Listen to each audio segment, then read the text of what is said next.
He's CSN New England's Tom Curran. How you doing there, Tom? I'm great. What's going on, my friend?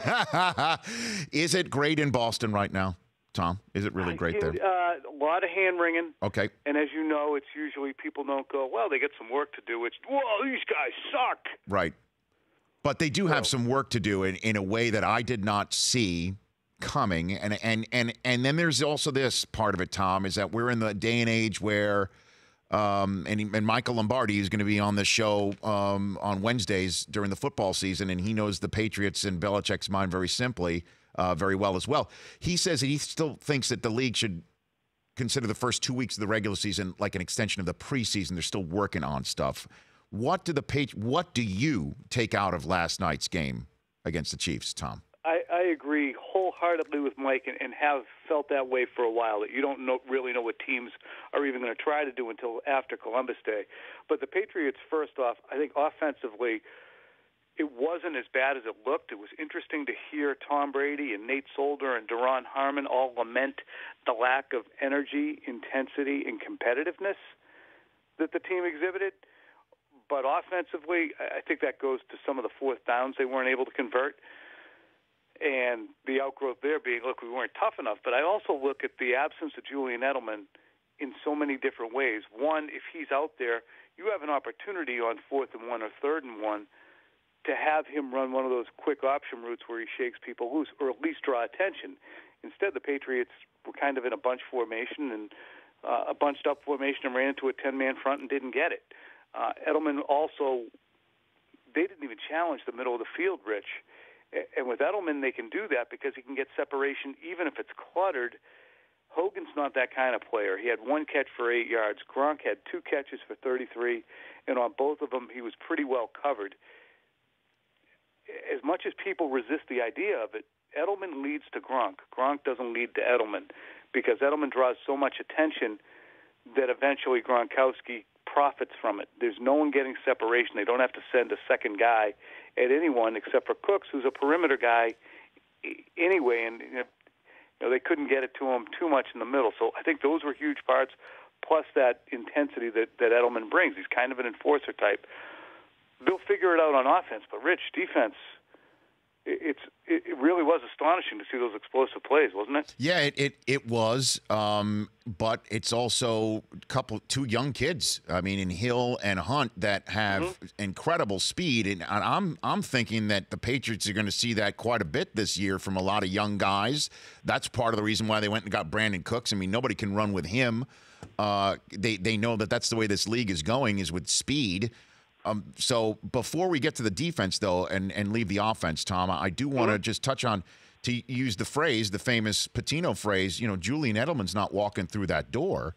So how do they fix it on offense? Do they go with more of the running backs to create more matchup problems and use those guys in the middle of the field? Is that what they do? I think that's exactly what they need to do. When you saw James White on the field a little bit more toward the end of the game, and he was trying to get out there into those option routes where he would shake loose, but they're going to have to start doing that. But see, Edelman is just unique in terms of the speed with which he gets open, and that's the interesting thing with Brady is we all understand how unbelievable he is in his resume, but the skills that he has, which is brain, accuracy, velocity on short area throws, that's what the offense is built around. It's not built around him throwing outside on 20-yard comebacks and back shoulder throws when a guy's well covered. That's not what the whole thing's predicated on.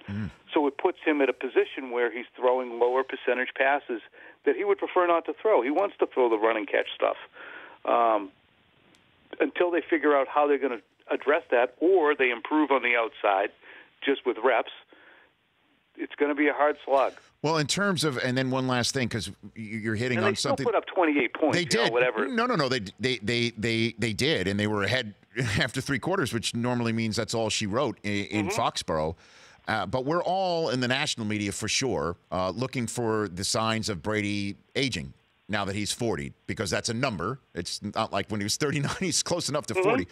But looking for the signs. And I'm wondering, why didn't they do the quarterback sneak stuff with him on those short yardage situations last night? Is that a signal that the Patriots don't want to put a 40-year-old in that situation when he's the best in those situations, Tom? I'd have to see it more before I would conclude that.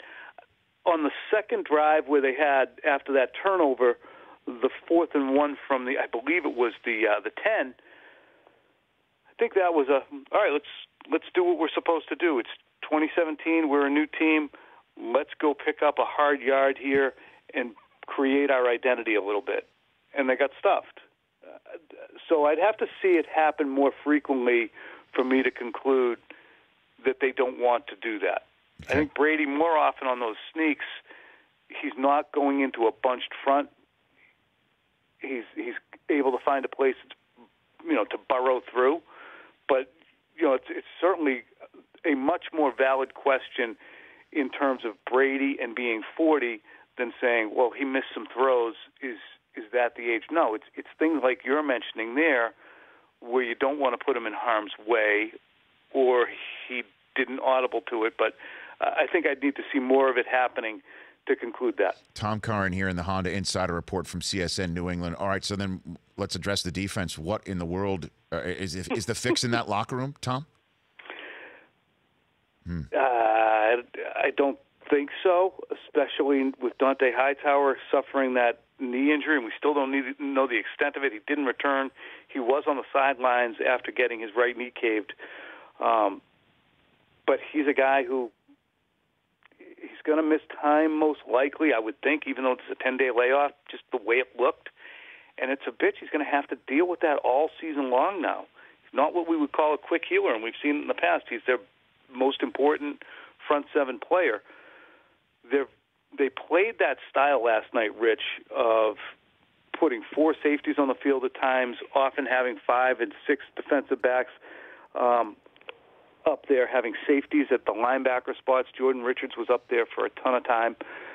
And they have a skinny guy, Cassius Marsh, who was playing on the outside at defensive end. And Travis Kelce said quite plainly, I don't think that they respected Alex Smith's arm, and I don't think that they respected our running game.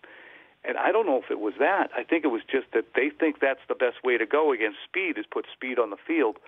But Smith did a great job. He put the ball where he needed to be in space to players, and they did damage with it. So I guess when it's all said and done, ask them the poll question, Brockman. I mean, it is – I know what your answer is going to be, Tom, but I'm going to ask it to you anyway. Go for it, Chris. Yeah, Tom, are the Patriots on to New Orleans or done as a Super Bowl contender? What do you think, Tom? I think they are absolutely on to New Orleans. Let's see where they are. Honest to God, let's see where they are. Just a couple checkpoints. I remember saying this to Brady after they lost to Kansas City in Week 4 of 2014. In a similar fashion, explosive plays. They got run over. They missed tackles. They looked stupid, both sides of the ball. And he had finished his press conference, and I was in the locker room because I knew he'd be walking back through there. And I said, tough crowd. And he just kind of cruised past me. He just smiled. And he goes, yep, talk to me in November. Meaning, give it a month, give it some time. It's not going to be as bad then as it looked tonight. And I think that's the same result. But that was a team and a defense that had, I hate to say it, but they had Chandler Jones. It had, Dante Hightower. It had Jamie Collins. This team has still got to establish whatever its identity is going to be, because there's a lot of new faces on defense. Look for Rob Dinkovich, by the way. I wouldn't be stunned at all if he isn't reeled back in before too long. Yeah, Brockman, you brought that up, right? You're like, do you think they give him a call and say, Rob, you want to rethink this? He was on our air the other night on CSN, and he was asked, would you come back? And he said, I'm not going to close the door on it. Well, look, door's open. Yeah, right.